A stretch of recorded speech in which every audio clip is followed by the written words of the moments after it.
What's up guys? In order to put this video in perspective, or this commentary in perspective rather, I want you to ask yourself this question.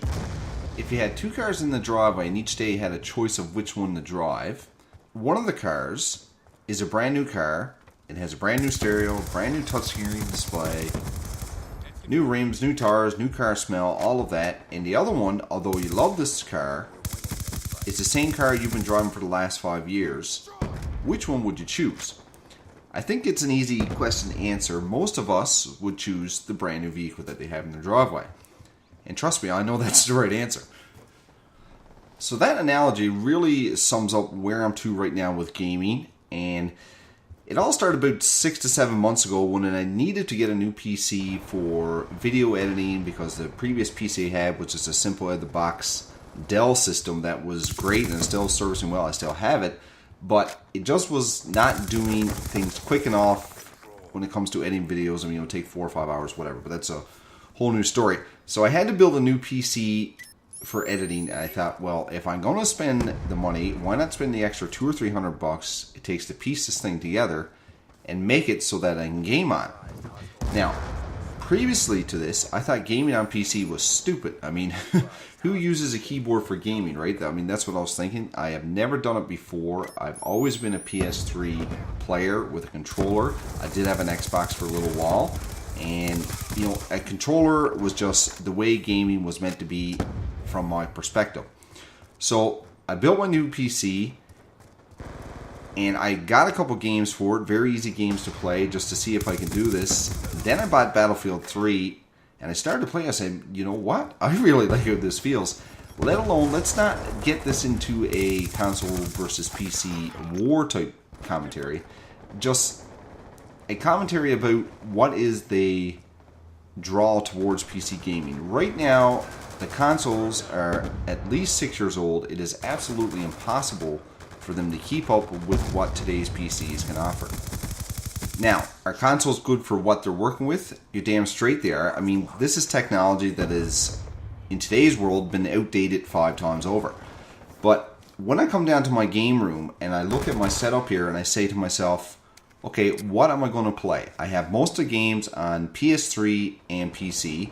I look at my PC, I have a brand new BenQ monitor, and the thing is freaking amazing, and the frames that my PC can put out compared to my PS3 always draw me towards the PC. So I think the overall allure, if you will, for me for PC gaming is just the newness of it. It's new for me. I find it very challenging. I still stumble all the time with my key bindings. It's a real challenge for me, but I want to be better at it. I want to continue to practice with it.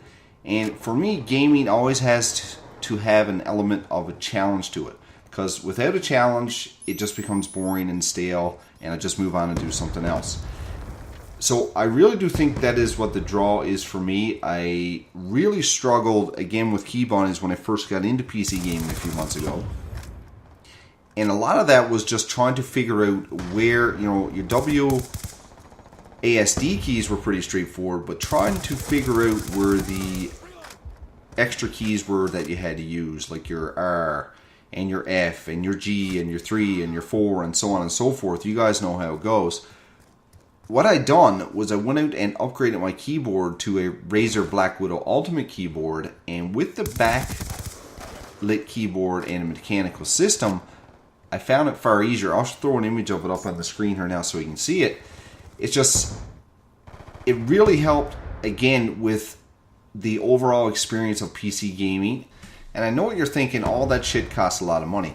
And yes, I mean, a lot of these things are not cheap, but at the end of the day, if you look at the next-gen consoles that are on the horizon, those things are not going to be cheap. You can rest assured of that. And within a year, you know that the PCs are going to take it over. And this is coming from the biggest PS3 console fanboy that you ever want to meet. I mean, I love my console. I still do. And I enjoy gaming with the people on there a lot. It's just right now, I'm really enjoying the PC experience, again, because of the newness factor that's on there. So my advice to you guys, if you want to get into PC gaming, or if you started the process already, you know, just start it with the basics when it comes to a PC, and, you know, use Twitter. It's a great source of information. If you don't follow me on Twitter, you can certainly do that. And if you have any questions, I'll certainly help you out. The link to my Twitter will be in the description below. And, you know, build a PC, and as you get a bit of money, just buy some things that you need to make your experience better. And I guarantee within 3 to 4, 5 months, you will enjoy the experience and you will not miss that controller whatsoever. And again, this has come from somebody who played on PS3 for